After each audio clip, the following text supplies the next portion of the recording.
finished. Praise the Lord, brother. என் பேர் கல்பனா. நேற்று நான் உங்ககிட்ட ரொம்ப தடவை ஜபத்துக்காக கேட்டிருக்கேன். நீங்கள் எனக்காக ஜெபிச்சிருக்கீங்க, என் ஃபேமிலிக்காக. ரொம்ப வருஷமாக வேலை வெட்டிக்கே போகாமல் இருந்தேன். என் பிள்ளை இந்த மாதத்துலேருந்து வேலைக்கு போயின்னு இருக்கிறான் பிரதர். அதுக்கு காரணமானது உங்கள் ஜபம் பிரதர். நான் சோர்ந்து போயிட்டு இருந்தேன். அவ்வளோதான் என் வாழ்க்கை. என் பையன் என் பேச்சு கேட்க மாட்டார். ஆனால் உங்கள் ஜபத்தினால எல்லாமே கூடி வந்தது. அவனுக்காக ஒரு வரமும் வந்திருக்கு பிரதர். எங்கள் ஃபேமிலிக்காக தொடர்ந்து நீங்கள் ஜபம் பண்ணுங்க பிரதர். கிறிஸ்துவுக்குள் பிரியமானவர்களே, ஆண்டவராகிய இயேசு கிறிஸ்துவின் நாமத்தில் நான் உங்களை வாழ்த்துகிறேன். பரிசுத்த ஆவியானவர் இந்த காலை வேளையிலும் நமக்கு தந்த வேத வார்த்தையானது 91 சங்கீதம் 11 உன் வழிகளிலெல்லாம் உன்னை காக்கும்படி உனக்காக தம்முடைய தூதர்களுக்கு கர்த்தர் கட்டளையிடுவார். கிறிஸ்துவுக்குள் பிரியமானவர்களே, நம்முடைய வாழ்க்கையில் நாம் எல்லாருமே பிரயாணம் செய்கிறோம்.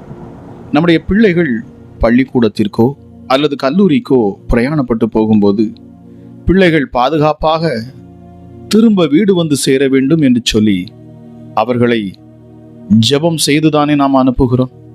பிரியமானவர்களே, அதே போல நாம் தினமும் வேலைக்கு போகிறோம், அல்லது தொழில் செய்ய போகிறோம், அல்லது ஊழியத்திற்காக பிரயாணப்பட்டு போகிறோம்.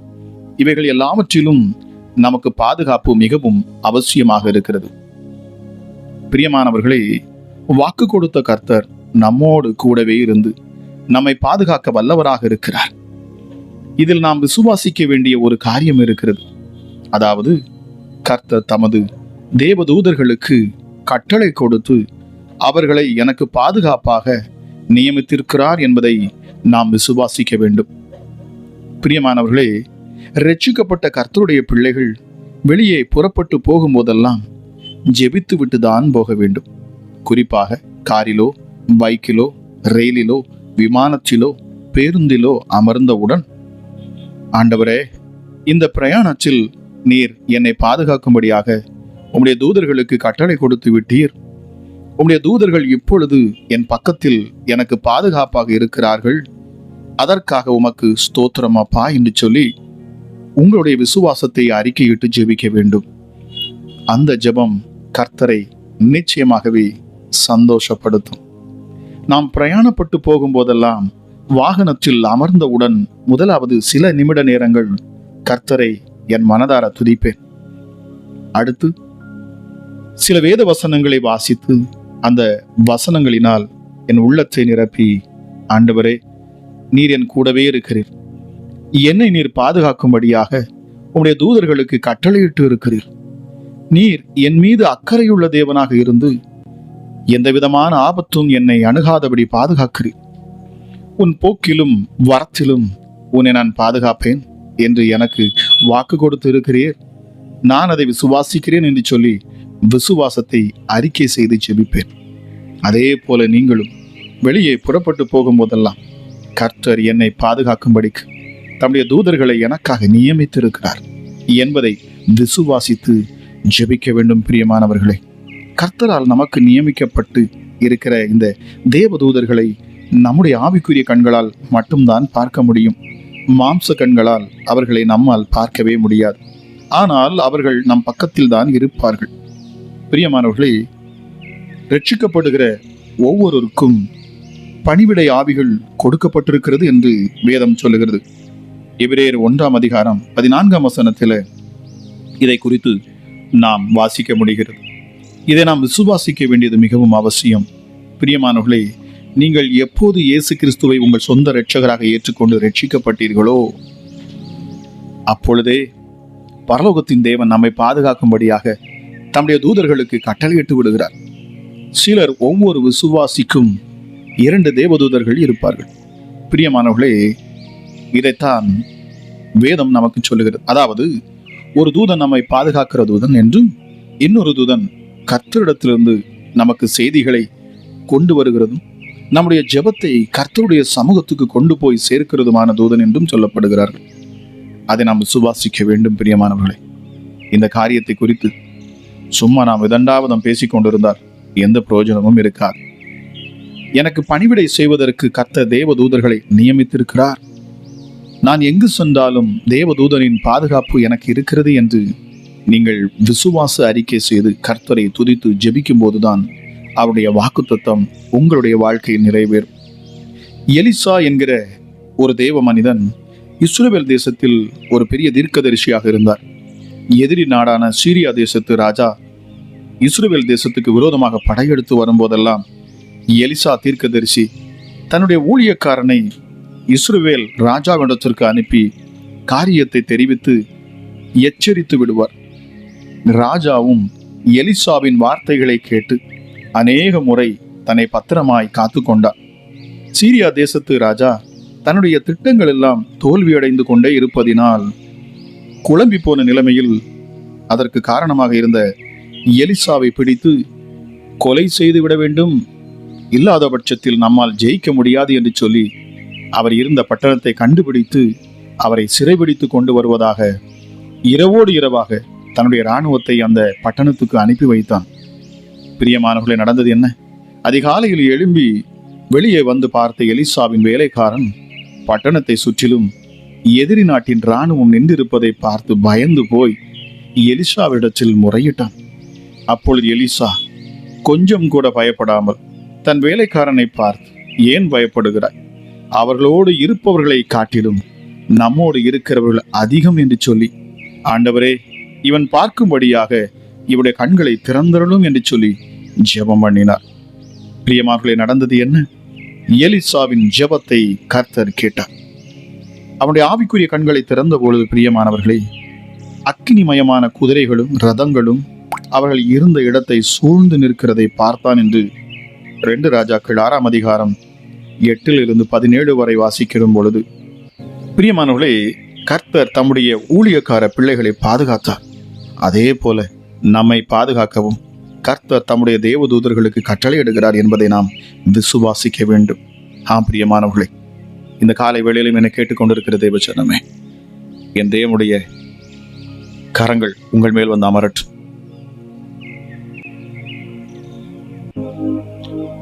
செபிக்கலாமா? எங்கள் அன்பின் பரலோக தகப்பனே, இந்த காலை வேளைக்காக உமக்கு நன்றியப்பா. கிருபையும் இரக்கமுள்ள தெய்வமே, மனதுருக்கம் உள்ளவரே, மகா பெரியவரே, உன்னதரே, நீர் பரிசுத்தர். இந்த காலை வேளையிலும் அப்பா உம்மை நாங்கள் நோக்கி பார்க்கிறோம் சுவாமி. உயர்ந்தவரே, உம்மை நோக்கி பார்க்கும் முகங்கள் பிரகாசிக்கும். உன் ஆபத்து காலத்தில் என்னை நோக்கி கூப்பிடு, அப்பொழுது நான் உன்னை விடுவிப்பேன், நீ என்னை மகிமைப்படுத்துவாய் என்று சொன்னீங்க சுவாமி. உன் பாதம் கல்லில் இடராதபடிக்கு நான் என்னுடைய தூதர்களுக்கு நான் கட்டளையிடுவேன், அவர்கள் வந்து உன்னை தாங்கி ஏந்தி சுமந்து செல்லுவார்கள் என்று சொன்னீரேன். இந்த நேரத்திலும் அப்பா, நாங்கள் தியானித்த வார்த்தையின்படி நான் விசுவாசிக்கிறேன். நீருடைய தூதர்களுக்கு கட்டளையிட்டு இருக்கிறீர், எங்களை பாதுகாக்கும்படி, எங்களை சூழ்ந்து கொள்ளும்படிக்கு எங்களை சுற்றிலும் வேலையடைத்து வைத்திருக்கிறேன். எங்கள் ஜெபங்களை கேட்கிறேன். தேவதூதர்களின் கூட்டம் எங்கள் மத்தியில் உலாவிக் கொண்டிருக்கிறார் என்பதை விசுவாசிக்கிறோம். அமராஜா சப்பா, என் பிள்ளைகள் மத்தியில், அது மாத்திரமல்ல சுவாமி, என் கணவரோடு கூட, என் மனைவியோடு கூட, என் குடும்பத்தாரோடு கூட நீருடைய தூதர்களை அனுப்பி பாதுகாக்கிறீர் என்பதை நாங்கள் விசுவாசிக்கிறோம். உயர்ந்தவரே, உமக்கு நன்றி செலுத்துகிறேன் அப்பா. பிதாவின் மடியில் இருக்கிற ஒரே பேரான குமாரனாகிய எங்கள் ஆண்டவராம் இயேசு கிறிஸ்து எனும் இரட்சகரே, உலகத்தின் பாவத்தை சுமந்து தீர்த்த எங்கள் தெய்வ ஆட்டுக்குட்டியே, எங்கள் மேசியாவை, வானத்திலிருந்து இறங்கி வந்த அப்பம், எங்களுக்கு ஜீவனை கொடுக்கிறோம் அப்பம் இது. அதிகாலை வேளையிலும் வார்த்தை என்கிற மன்னாவை நீர் கொடுத்து என்னோடு சேர்ந்து ஜெபித்துக் கொண்டிருக்கிற ஒவ்வொரு பிள்ளைகள் மேலும் அப்பா, இந்த அதிகாலையில் நீர் ஒன்றை உறுதிப்படுத்துகிறேன். நான் உன்னோடு கூட இருக்கிறேன், என் தூதர்கள் உன்னோடு கூட இருக்கிறார்கள். உன்னை பாதுகாக்கும்படி, நீ போகும் பொழுதும் வருகிற பொழுதும், நீ செய்கிற எல்லா செயல்களிலும் உனக்கு உதவி செய்யும்படிக்கு நான் என்னுடைய தூதர்களுக்கு கட்டளையிட்டு இருக்கிறேன் என்கிற வார்த்தையின்படி, ராஜா, நீர் உம்முடைய தூதர்களுக்கு கட்டளையிட்டு இருக்கிறீர் என்பதை நாங்கள் விசுவாசிக்கிறோம். சர்வ வல்லமையுள்ளோடைய கரம் இந்த அதிகாலை வேளையில் இறங்கட்டும். மகிமையான கரங்கள் இந்த காலை வேளையில் ஒவ்வொரு பிள்ளைகளையும் தொடட்டும் அப்பா. இந்த ஜெபத்தில் இணைகிற ஒவ்வொருவர் மேலும் தெய்வ மகிமை இந்த காலை வேளையில இறங்கட்டும். உன்னதமான என் தெய்வமே, எங்களுக்காக ஜீவனையை கொடுத்தவர் நீர். நல்ல மேய்ப்பன், ஆடுகளுக்காக தன் ஜீவனை கொடுக்கிற நல்ல மேய்ப்பன். ஹல்லேலூயா. எங்களை மீட்டெடுத்தவர் அப்பா. நீங்க எங்களை பாதுகாக்கும்படி நீர் எங்களோடு கூட இருப்பது நிச்சயம். ஏனென்றால் அழைத்தவர் நீர், எங்கள் கரங்களை பிடித்தவர் நீர். எங்கள் கரங்களை பிடித்து இருக்கிறவர் இன்னார் என்பதை நாங்கள் அறிந்திருக்கிறோம் அப்பா. ஆகவே உம்மை நாங்கள் வாஞ்சிக்கிறோம், உம்மை நாங்கள் நோக்கி பார்க்கிறோம், உம்மையே நம்புகிறோம் அப்பா.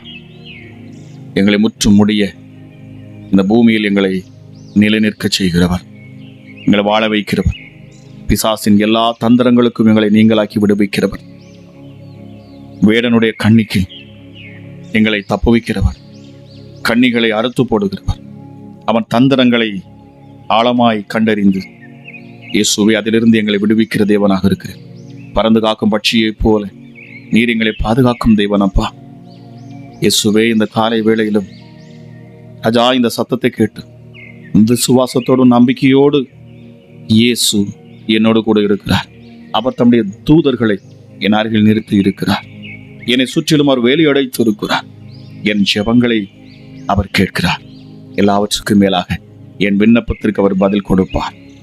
அவர் பதில் கொடுத்து கொண்டிருக்கிறார். இம்மட்டும் நடத்தினவர் அவரே என்று சொல்லி விசுவாசத்தோடு உம்மை நோக்கி பார்க்கிற இந்த வேளையில தானே அற்புதங்களும் அடையாளங்களும் நடக்கட்டும். இயேசுவே, மகிமை இந்த நேரத்திலே உண்டாகட்டும். சோர்ந்து போயிருக்கிற நம்முடைய பிள்ளைகளுக்கு பலன் உண்டாகணும் அப்பா. பிரயாணத்தில் இருக்கிற பிள்ளைகளுக்கு பாதுகாப்பு, வேலை செய்யும் இடத்தில் பாதுகாப்பு, பொல்லாத மனுஷர்களிடத்திலிருந்து பாதுகாப்பு.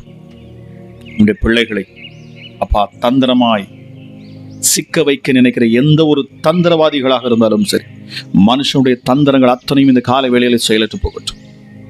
ராஜாவுமை நம்பி நிற்கிற உண்மை விசுவாசிக்கிற பிள்ளைகளுக்கு விரோதமாக எழும்புகிற எந்த மனுஷீக ஆவிகளும் கட்டப்பட்டு போகட்டும். உனக்கு விரோதமாக உருவாக்கப்படும் எந்த ஆயுதமும் வாய்க்காதே போகும் என்று சொல்லி இருக்கிறேன். எல்லாம் இயேசுவின் நாமத்தில் நான் பேசுகிறேன். இந்த காலை வேளையில கேட்டுக்கொண்டிருக்கிற அப்பா, உம்முடைய பிள்ளைகளுக்கு விரோதமாக எழும்புகிற எந்த மனுஷீக ஆவிகளும் முற்றிலுமாக செயலற்று போகட்டும் என்று சொல்லி இயேசுவின் நாமத்தில் நான் கட்டளையிடுகிறேன். இயேசுவின் நாமத்தில் நான் கட்டளையிடுகிறேன். எஸ்டர்டே. ஹல்லேலூயா. சகோதரி, பயப்படாது. மனுஷன் உனக்கு என்ன செய்வான்? என் ஆண்டவர் சொல்லுகிறார், உன் திராணிக்கு மேலாக நான் உன்னை சோதிக்க விடுவதில்லை. உன்னை நெருக்குகிற இந்த மனுஷீக ஆவிகள், இந்த மனுஷர்கள் உன்னை விட்டு விலகுவார்கள். உன்னை பயமுறுத்துகிற மனுஷர்கள் உன்னை விட்டு விலகுவார்கள்.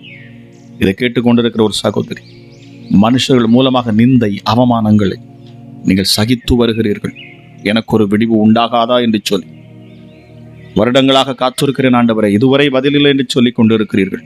ஆனால் கிறிஸ்து இயேசு இந்த நேரத்தில் உங்களிடத்தில் பேசுகிறார். உங்கள் உடைமைகளை, சொத்துக்களை அபகரித்த மனுஷர்கள் விழுந்து போவார்கள். உங்கள் கண்களுக்கு முன்பதாக சத்துருக்கள் இடறுவார்கள். உங்களுக்குள் இருக்கிறவர் பெரியவர் என்பதை நிச்சயமாகவே என் இயேசு வெளிப்படுத்துவார். சோர்ந்து போகாதிரு சகோதரியே என்று பரிசுத்த ஆவியானவர் சொல்லுகிறார். விழுந்து போன தாவீதின் கூடாரத்தை கட்டினவர் என் ஆண்டவர். ஐயோ, நான் என் மாமியார் வீட்டில் அடிமையாயிருக்கிறேன் என்று ஒரு சகோதரி நீங்கள் சிந்தித்துக் கொண்டிருக்கிறீர்கள். அவர்கள் கர்த்தரை இன்னும் ஏற்றுக்கொள்ளவில்லை. ஆனாலும் நான் இங்கே மிகவும் போராடி கொண்டிருக்கிறேன். எனக்கு இங்கே மரியாதையே இல்லையே என்று சொல்லி கண்ணீரோடு இருக்கிறீர். இயேசு சொல்லுகிறார், உன் கண்ணீரை துடைப்பேன், உன் நிந்தையை மாற்றுவேன், உன் குடும்பத்திற்குள் சமாதானத்தை கொண்டு வருவேன். சோர்ந்து போகாதிரு, என் இயேசு அதிசயம் செய்வார். நன்றி அப்பா, உமக்கு நன்றி செலுத்துகிறேன் சுவாமி. கற்பத்தின் கனிகள் ஆசீர்வதிக்கப்படட்டும் அப்பா. கற்பத்தின் கனிக்காக ஜெபிக்கிற மகளை நீர் தொடுகிறீர். இந்த வேளையிலே நீண்ட நாள் காத்திருக்கிற ஒரு சகோதரின் கற்பம் திறக்கப்படுகிறது. ஹல்லேலூயா. 3 வருடங்களுக்கு மேலாகிவிட்டது என் கற்பம் அடைக்கப்பட்டிருக்கிறது என்று சொல்லுகிறேன். ஒரு சகோதரிக்கு கர்த்தர் பேசுகிறார். இந்த அதிகாலை வேளையில் என்னை கேட்டுக்கொண்டிருக்கிற சகோதரியே, உன் கற்பம் திறக்கப்படுகிறது. இயேசுவின் நாமத்தில் விசுவாசித்தவளை பாக்கியவதி. விசுவாசத்தினால் நீதிமான் பிழைப்பான். உன்னதத்திலிருந்து ஒரு மகிமை இறங்கும். இந்த வேளையில உன்னை நிரப்பும். என் தேவன் அடையாளமாய் உன்னை தொடுகிறார். பிசாசுகள் இந்த காலை வேளையிலே அது விலகி ஓடுகிறது. இந்த ஜெபத்தை கேட்கிற இந்த வேளையில தானே இருளின் அதிகாரங்கள் எல்லாம் இப்பொழுது விலகி போகிறது. இயேசுவின் நாமத்தில் நான் கட்டளையிடுகிறேன். அசுத்த ஆவிகளும் பொல்லாத பிசாசுகளும் விலகட்டும். மந்திரங்கள், தந்திரங்கள், மாந்திரிகங்கள், பில்லி சூனியங்கள் எல்லாம் இயேசுவின் நாமத்தில் செயலற்று போகட்டும். பிள்ளைகளுக்கு விரோதமாக செயல்பட்டு கொண்டிருக்கிற பில்லி சூனிய ஆவிகள், ஏவல் பிசாசுகள் எல்லாம் இப்பொழுது இயேசுவின் நாமத்தில் விலகட்டும். எந்த ஆவிகளும், எந்த அசுத்த ஆவிகளும் இதை கேட்கிற பொழுது பிள்ளைகளின் சரீரத்துக்குள் மறைந்திருக்கும் என்று சொன்னார். இப்பொழுது நசரேயனாகிய இயேசு கிறிஸ்துவின் அதிகாரமுள்ள நாமத்தில் நான் கட்டளையிடுகிறேன். அத்தனை பிசாசுகளும் விலகி போகட்டும். அத்தனை அசுத்தாவிகளும் விலகி போகட்டும். மரணத்துக்கும் பாதாளத்துக்கும் திறவுகோலை உடையவரே ஆண்டவர் என்று சொல்லி பாருங்கள். உயர்ந்தவர் அவர், அவர் சர்வ வல்லவர், சகலவற்றையும் படைத்தவர், சிருஷ்டித்தவர், என்னை உண்டாக்கினவர், தாயின் கருவில் என்னை தெரிந்து கொண்டவர், என்னை இந்த பூமியிலே அவர் கொண்டு வந்தவர். நிச்சயமாகவே நான் பயப்படேன் என்று சொல்லி தைரியமாக சொல்லுங்கள். ஹல்லேலூயா. என் இயேசு உங்களை விடுவிக்கிறார். இந்த வேளையில் ஒரு விடுதலை உண்டாகட்டும் இயேசுவின் நாமத்தினால். இந்த வார்த்தை கேட்கிற பொழுது விடுதலை உண்டாகட்டும். இந்த சத்தத்தை கேட்கிற பொழுதே அற்புதம் நடக்கட்டும். இந்த அதிகாலை வேளையிலும் என் தேவன் தம்முடைய மகிமையை வெளிப்படுத்துவாராக. தேவ தூதர்கள் பிள்ளைகளை சூழ்ந்து கொள்ளட்டும். கட்டுகள் எல்லாம் அறுபட்டு போகட்டும். இயேசுவின் நாமத்தில் வேலை இல்லாத பிள்ளைகளுக்கு வேலை வாய்ப்பை உண்டாக்குவேன் என்று சொல்லுகிறேன். ஹல்லேலூயா. நீண்ட நாள் காத்திருக்கிற உன் காத்திருப்புக்கு பலன் உண்டாகிறது. ஹல்லேலூயா. இயேசுவே, ஒரு சகோதரிக்கு கண்கள் அற்புதம், கண்களிலே அற்புதம். ஹல்லேலூயா. கேன்சர் கட்டிகள் இப்பொழுது இயேசுவின் நாமத்தில் மறையட்டும். ஹல்லேலூயா. பலவீனங்கள் நீங்கி போகட்டும். நரம்பு தளர்ச்சிகள் மாறட்டும். கை கால்களில் காணக்கூடிய அந்த குடைச்சல்கள், பலவீனங்கள் எல்லாம் இயேசுவின் நாமத்தில் நீங்கி போகட்டும்.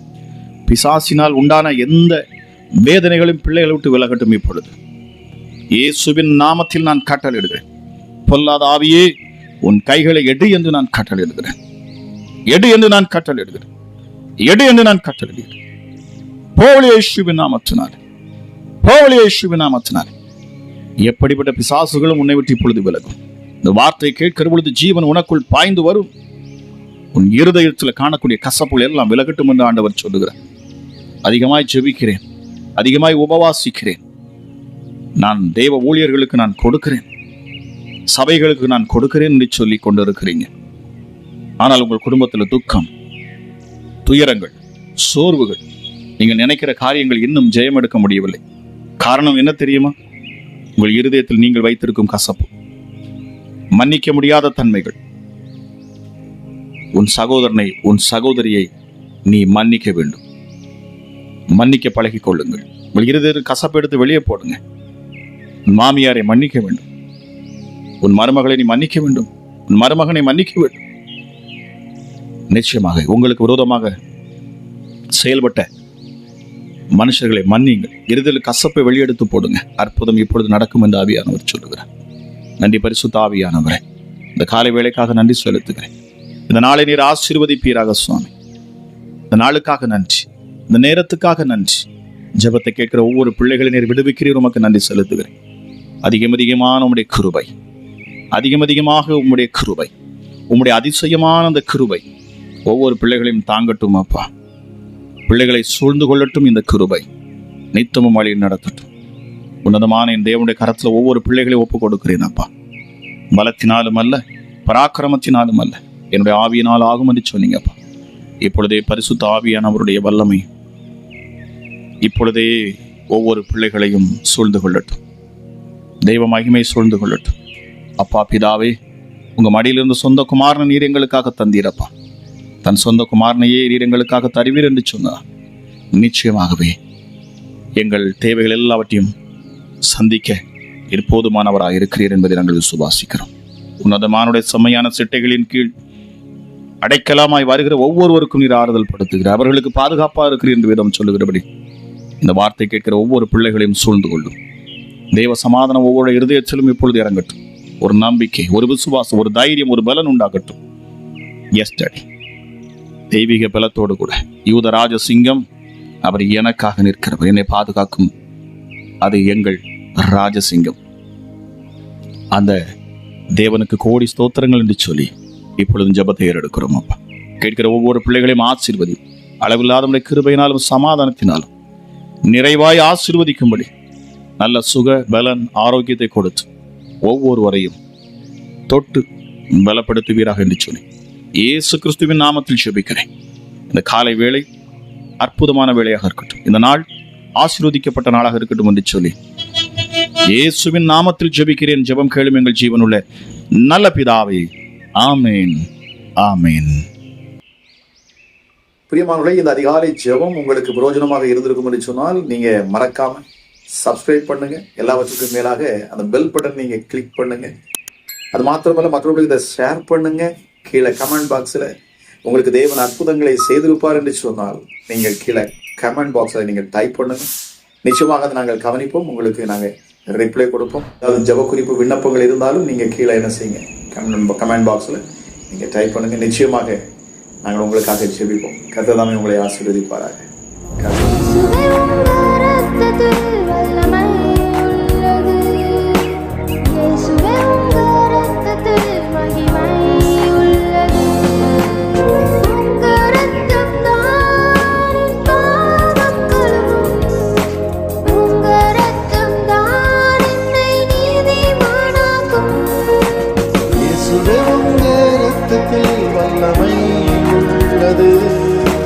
இயேசுவே உங்க இரத்தத்தில் மகிமை உள்ளது.